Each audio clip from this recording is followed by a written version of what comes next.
안녕하십니까, 이표야 도배전입니다. 최근에 빅스 지수가 20을 넘어서서 약 25를 터치를 했고요. 그리고 유가가 7% 가까운 하락세를 보였습니다. 이 부분 자체가 그러면 상당히 부정적이냐라고 사실 보기 어려운 부분이 있습니다. 왜냐하면 최근에 1년 동안 저희가 알고 있는 전통적인 이제 위험자산들의 가격들이 30에서 50% 가까이 상승을 했기 때문에 최근에 한 5에서 10% 하락은 아주 자연스러운 조정이라고 볼 수 있는 부분이 되겠습니다. 특히 유가 같은 경우는 거의 60% 가까이 오른 이제 가격을 기초로 해서 최근에 한 7%, 즉 오른 가격의 한 10분의 1 정도가 가격이 하락한 셈인데요. 그렇다고 한다면 저희가 일반적으로 위험자산의 어떤 가격의 하락폭을 놓고 봤을 때 아주 높다고 볼 수는 어려운 부분입니다. 지금 그러면 가격 부담 요인들을 어떤 자산들의 어떤 캐릭터에 맞춰서 한번 분할을 해서 저희가 한번 요약을 해봤습니다. 금융자산, 주식으로 대표하는 금융자산 같은 경우는 그 중에서 성장주가 되게 밸류에이션이 높다라는 논란이 한 가지가 있고요. 실물자산 같은 경우는 최근에 델타 변이가 확산되면서 이런 실물자산의 수요가 좀 불확실하지 않나라는 이제 그런 또 핑계가 있고요. 가상자산 같은 경우는 글로벌 메이저 국가들의 어떤 중앙은행과 실제 그 국가의 어떤 정치적인 입장에 따라서 규제 리스크가 지금 부상되고 있는 그런 구간인 것 같습니다. 이런 코스트들이 지금 시장에 존재하고 있고요. 그러다 보니까 글로벌 투자자들은 상당히 공통적으로 고민되는 부분이 있습니다. 이 차트로 바로 가서 보시게 된다고 한다면 왼쪽 차트는 전신 이제 메릴린치인 BOA 메릴린치의 주식 수급에 관련된 이야기고요. 그 다음에 이제 골드만삭스의 S&P 500의 이익 추정치에 관련된 얘기입니다. 즉 BOA 같은 경우는 지금 약세론자에 가깝습니다. 수급이 지금 나빠지고 있다. 예전에 주식에 대한 자금 유입이 되게 많았는데 최근에 조금 이런 자금 유입이 좀 둔화되고 있는 모습이 나타나고 있다. 그리고 골드만삭스 같은 경우는 올해의 기업의 이익의 성장률도 좋지만 이런 기저효과가 없어진 내년과 내후년에 어떤 이 기업의 이익 성장률은 꾸준히 좋게 나타날 것으로 보인다라는 게 이제 골드만삭스의 지금 주장이고요. 그리고 IMF가 최근에 이제 GDP 그로스, 즉 경제 성장률에 관련된 데이터들을 이제 업데이트를 한 거를 리뷰를 해 보시면 2021년에 지금 한 6% 가까이 글로벌 GDP 그로스가 나오고요. 이게 2020년에 코로나19가 터지기 전에 2.9%의 글로벌 경제성장률입니다. 그러니까 2배 가까운 경제성장률이 일단 2021년에 있고요.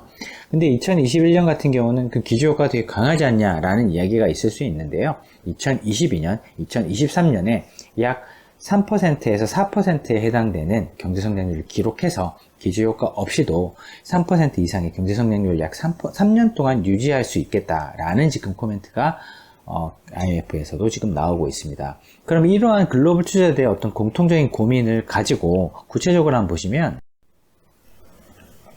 그럼 금융자산, 주식과 가상자산 이런 가격들의 어떤 상대 가격의 패턴을 보시게 되면 재밌는 부분을 저희가 발견할 수 있게 됩니다. 최근 한 2, 3년 동안 보시게 되면 비트코인 가격이 상당히 좋았었고요. 특히 올해 들어서 상당히 큰 폭의 상승을 보였는데 최근에 가격이 하락하기 시작했습니다. 이 비슷한 패턴을 가지고 있는 게 아무래도 가상화폐이기 때문에 나스닥과 꽤 유사한 형태의 가격 패턴을 가지고 있는데요. 보시게 되면 최근까지 가격이 상당히 강했습니다. 하지만 최근 들어서 조금 지지부진한 모습을 보이고 있고요. 생각해 보시게 된다면 최근 1년 사이에 너무나 강한 상승세를 보였던 나스닥 입장에서 최근에 가격 상승세의 둔화는 투자자 입장에서 약간 고민을 조금 생기게 하는 그런 부분이라고 볼 수 있는데, 이런 밸류에이션 부담 자체가 강력한 실적이 나올 것이다 라는 믿음과 밸류에이션이 되게 높으니까 지금 금리가 올라오면서 경기가 정상화되게 되면 이러한 높은 밸류에이션은 분명히 투자자들한테 큰 부담이 돼서 이 가격을 유지하기 어려울 것이다 라는 이제 프로 앤 컨 지금 존재하고 있는 상황이고요. 가상자산 같은 경우는 새로운 자산에 대한 어떤 기대와 그리고 규제 리스크 사이에서 지금 왔다 갔다 하는 것 같습니다. 따라서 금융자산의 어떤 상당 가격 측면에서 놓고 보게 된다고 한다면 높은 밸류에이션에 대해서는 계속 꾸준히 나올 수 있는 이야기인 것 같고요.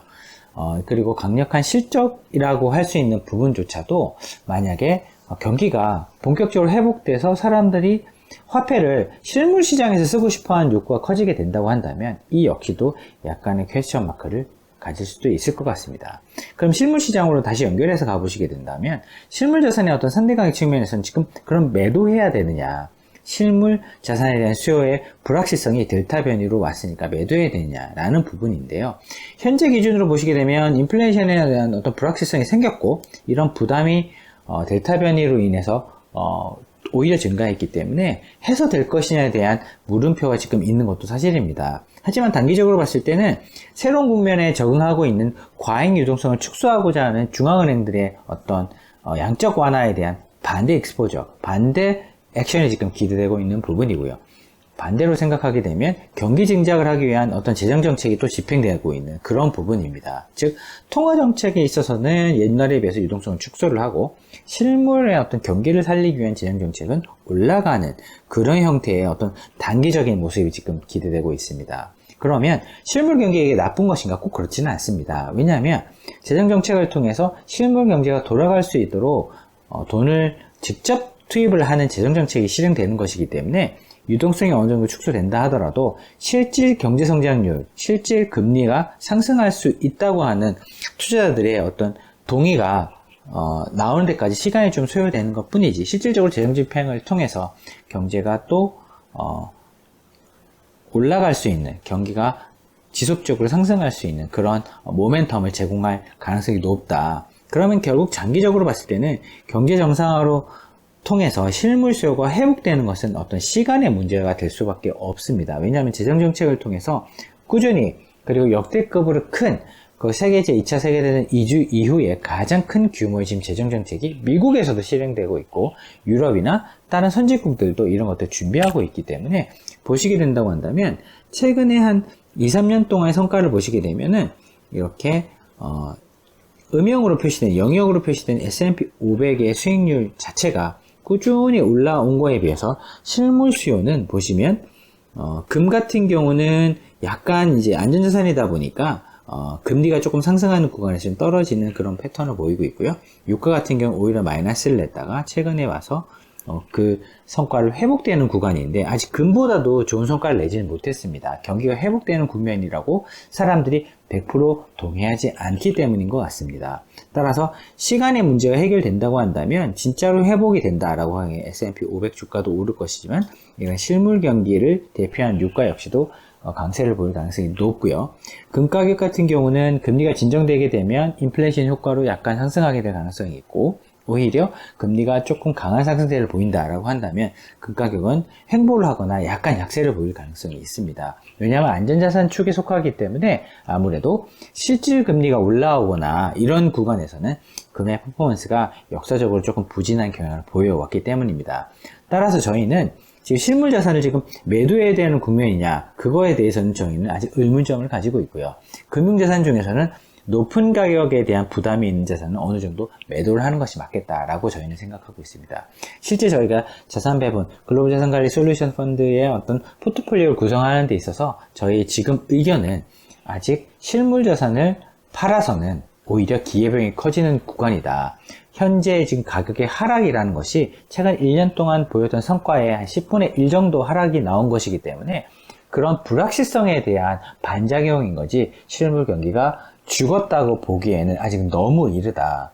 따라서 나중에 인플레이션이 직접 왔을 때 그때 가서 걱정해도 충분히 시간을 가질 수 있다라는 게 지금 저희 포트폴리오 전략의 핵심이라고 볼 수 있을 것 같습니다.